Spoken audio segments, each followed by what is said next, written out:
Hello friends. आज video बहुत ही knowledgeable है। जब आप इस वीडियो पर आ गए हैं तो लाजमी या तो आप जिम सेटअप चलाते हैं या चलाने का आप कोई जिम सेटअप खोलने का एक विचार बना रहे हैं आप, लेकिन परेशान रहते हैं यार, कोई सही गाइडेंस नहीं कर पा रहा। जिससे पूछें हर आदमी एक नई बात, हर आदमी एक नई बात। कोई आपका फ्रेंड है, कोई जिम ट्रेनर है, आप उससे पूछते हैं, वो कहता है भाई मैं दिला दूंगा मशीन, वो कहता है मैं दिला दूंगा मशीन। पता लगा वो आपको लेके गया कहीं मैन्युफैक्चर गया, उसके यहाँ ऑलरेडी उसका कमीशन सेट है। तो इसलिए किसी की बहकावे में ना आए, आपको अपने खुद से ही जिम परचेज करना सीखना है।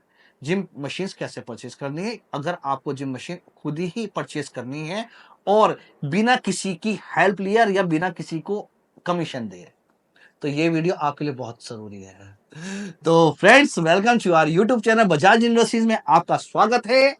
और अगर आपको आने वाले टाइम में भी चाहिए कि यार ऐसी वीडियोस में बनाता रहूं, तो प्लीज यार चैनल को सब्सक्राइब कर दो यार, कर दो। मुझे पता है जिम फिटनेस लाइन में ऑडियंस बहुत कम है।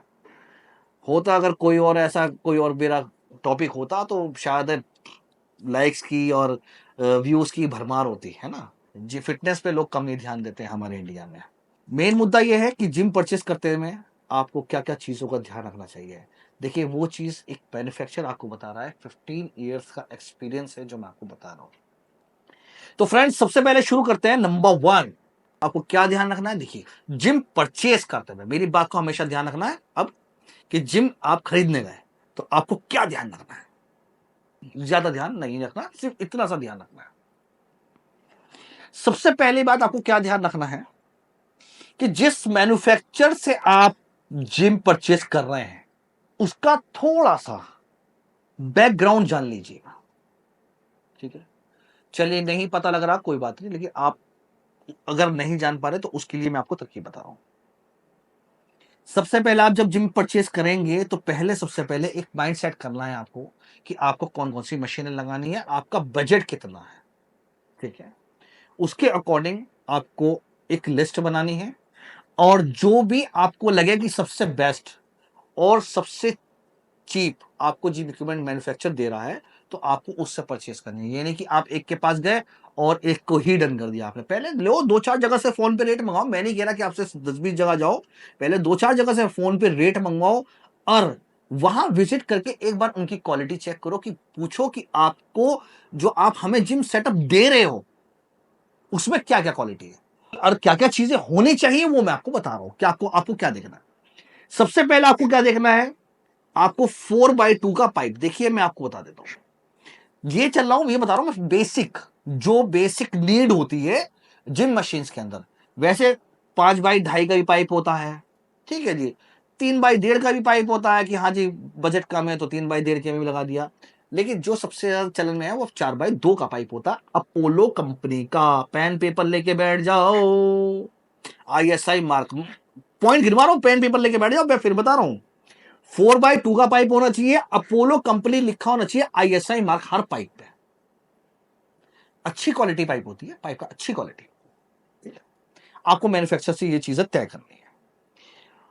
रिक्वायरमेंट के ऊपर बात है कि 80 kg वेट चल जाएगा या 100 kg वेट जाएगा, लेकिन मैं बेसिक की बात कर रहा हूं, जो बेसिक में 80 kg वेट। भाई मुझे 80 kg वेट चाहिए हर एक मशीन में। जो आपके वेट स्ट्रैक है, जिन्हें हम वेट स्ट्रैक बोलते हैं, फ्रेम होता है हमारा मशीन का, जो मशीन के अंदर वेट लगता है उसे 80 kg, 100 kg, 90 kg, 120 kg के आसपास का होता है वो। लेकिन बेसिक में जो होता है 80 kg चलता है। तो 80 kg आयरन वेट होना चाहिए। आयरन बोले तो लोहे का वेट होना चाहिए। आपको मिसगाइड कर देते हैं, रेट आपको कुछ और दे देते हैं, नीचे कुछ भी नहीं लिखा रहता, आयरन वेट या वो 80 kg वेट ही लिख देते हैं। वो पता लगा जिस वक्त आप वहां जा रहे हो या ऑर्डर आपने दे दिया, फोन पे आपने भरोसा करके दे दिया, तो पता लगा वो आपके पास जो मशीनें आई तो वो PVC वेट निकली, प्लास्टिक का वेट निकला। यहां चुक गए। बाद में कोई दावा तो है नहीं, क्योंकि भाई लिखत का काम है। भाई वो कहेगा भाई मुझे आयरन वेट लिखा हुआ दिखा दो, आप कहेंगे पर्चे पे आपने आयरन वेट नहीं लिखवाया तो आपको लिखवाना है कि जिस दिन कोटेशन बनेगी भाई इस पे आयरन वेट लिख, 80 kg या 90 kg जो भी आपकी तय हो रहा हो, भाई इस पे आयरन वेट लिख मेरे लेटर पैड पे, जो लेटर पैड बना रहा है। ठीक है, 4x2 पाइप लिख, अपोलो को पाइप लिख के दो आप मुझे। ठीक है, ये चीजें हो गई, तीन चीजें आपकी हो गई। चौथी चीज, मशीनें नॉर्मली अब जो चल रही है वो फुल कवर चल रही है, तो आपको करना है भाई मशीनें फुल कवर देनी है और आयरन शीट से देनी है। देखो आयरन शीट से मैं क्यों कह रहा हूं, तो एसीपी शीट में जो मशीनें कवर होती है दिखने में खूबसूरत लगती है कि आपके पैसे की कोई वैल्यू नहीं है, वो उसकी कोई रीसेल वैल्यू भी नहीं है उसकी। और कल को अगर आप 10-15 साल बाद 20 साल बाद अगर जिम आप अगर उसे तोल में भी बेचोगे तो वो प्लास्टिक तो किसी रेट पे जाती नहीं, लोहा कम से कम एटलीस्ट लोहे के रेट पे तो चला जाएगा आपका, तो इसलिए वो दिखने में खूबसूरत है, बाकी उसका भी जान नहीं होती कोई कुछ नहीं होता। तो आपका आयरन कवर से मशीनें होनी चाहिए।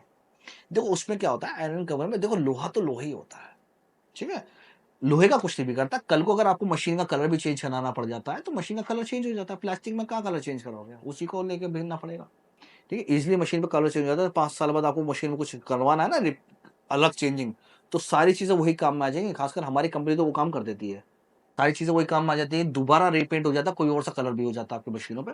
तो आपको ये ध्यान रखना है फुल कवर मशीन होनी चाहिए, 4x2 पाइप होना चाहिए, अपोलो पाइप होना चाहिए, 80 kg आयरन वेट होना चाहिए, फुल कवर आपकी मशीनें होनी चाहिए, ठीक है, ये आपको होना चाहिए।